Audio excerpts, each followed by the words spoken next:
All right, we're back. We got another Bburago. This is the 1/18th diecast Porsche 356B in white. Made in Italy. It's Coupe. This is probably my least favorite of the Bburago models I have. And I know maybe get some hate in the comments, potentially. I just get like Volkswagen Beetle vibes off this thing. And I know it's a Porsche, I know it's iconic and it's important and it's special, but I just, for some reason, I just can't get over how Beetle-y it looks. Not that Beetles aren't cool, but yeah. This one just doesn't do a whole lot for me. It's still a cool model. This particular one, Bburago, the door doesn't close all the way, which is, I mean, it does, but it's experiencing some resistance. The paint job is pretty wild on this one. Lots of defects. Stickers, typical Bburago, crooked and askew. But there's some cool details. You got the little bit of the window showing there, which is kind of neat. Nice details on the door, interior, chrome bits, things to grab. You got shifters and pedals. Let's do a zoom in on that dash, see what we can get going on here. I'm not sure if we can get it to actually zoom on that. Got a Porsche label on there. Got some doodads, some bebops, some whirly gigs. Let's see how they did on the label on the steering wheel. Did they get it straight?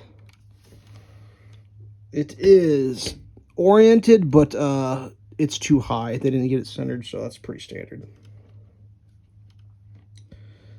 Let's spin this a little bit so you can see that door detail. That's pretty cool. I mean, I don't want to sound like I'm really like ragging on this particular car or this model. I'm not. It's cool. It's just like there always has to be like if you have a group of anything, there's always gonna be one you like the least, right? There has to be. Otherwise, like, how does that work? Get the spare tire up front. Maybe this is the innovator of the frunk, if you will, the front trunk. Let's see where they managed to jam this here motor in. Oh man, it's barely in there. They just barely got that guy wedged. I do have an article that I can maybe go through a little bit. The Porsche 356 is a rear engine sports car. First ever production Porsche model. So that's why this one's so special, I guess. It's the first, so you gotta remember it. So I need to zoom out a little bit. Let's raise the camera up. Get a little down shot on her. Let's start with the door shut. Center it back up. As we peruse the information here on the old interwebs. Two-wheel drive, two-door, came in a hard top of coupe and an open configuration. Engineering innovations continued during the years of its manufacturing, which I believe spanned from 1948 to 1965. Let's pop everything back open so you can see inside. If I can figure out how to repop everything. Pop. Don't let me forget to do the bottom. Produced in Austria. Porsche built approximately 50 cars on 1948. The factory was relocated into Germany, where they continued up until 1965 at Zuffhausen, I guess.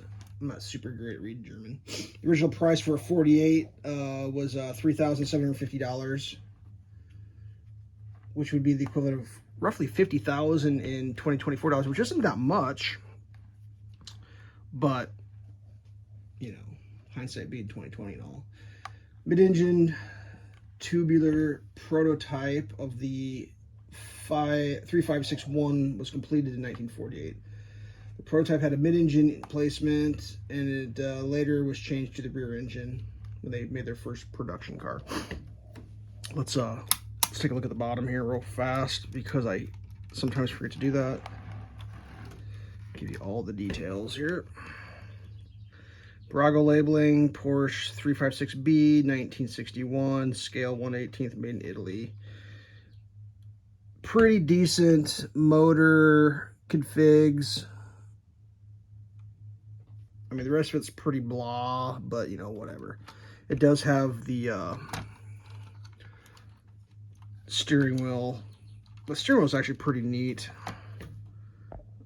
Let's go back down. It moves with the old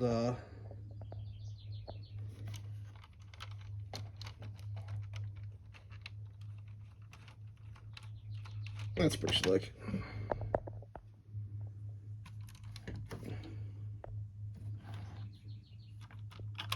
I really don't know what else to say here.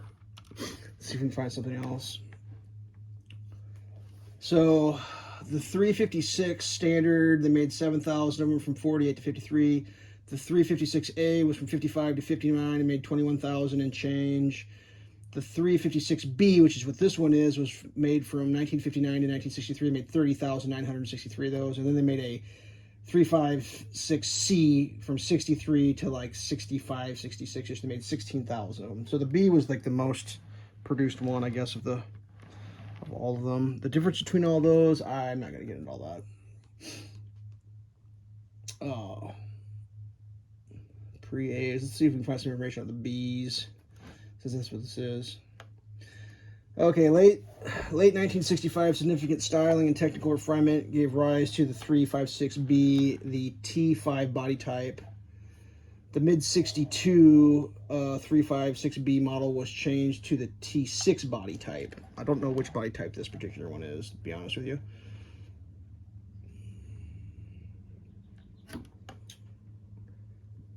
The T6 got disc brakes, if you're into that. They called it a C or a SC when it had the optional but more powerful engine.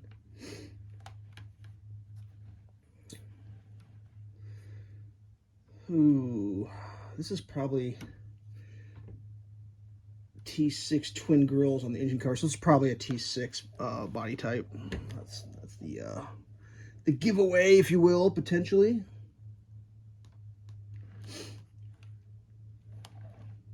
But yeah, it's pretty cool. Definitely iconic because of its place in history. I mean, that's kind of what these, I think what Bburago was going for, was trying to just get examples of like super iconic cars. I mean, they can't make a model of everything, and they didn't make a model of everything. They just like try to hit the milestones for the major car manufacturers at the time. But yeah, there's 8 minutes, probably enough. All right. Stay safe.